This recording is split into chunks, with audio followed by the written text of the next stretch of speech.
Shalom has a question. Geoff mentions that in the Mediterranean climate, the trees get a break twice a year. This is when they slow down because it's too cool or it's too hot and dry. If those dry summers are good, are we hurting them by providing water over the summer from dams, ponds, and hydrating the landscape? Well, it's not that the slow down because it's cold and the slow down because it's hot and dry are necessarily good in themselves. It means you have 4 edges in time: the start of the cold, the end of the cold, the start of the hot dry, and the end of the hot dry.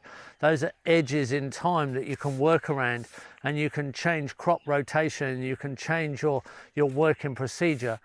But if you're using irrigation to get trees up to a shady level like this, so you're getting good tree shade, then you're going to benefit the situation because you'll need less water in the future, because the summer slows down because of the heat and the dry, and it's all about evaporation over rainfall.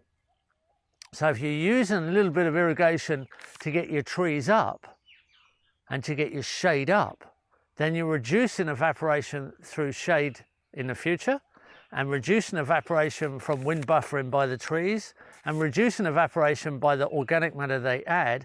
So it's not an ongoing thing, it's an establishment thing. So that's fine. And in the end, you probably won't need much irrigation at all, and there won't be much point because the trees are functioning for you. And that's what it's all about, getting the system to work for you, so you have to reduce your inputs.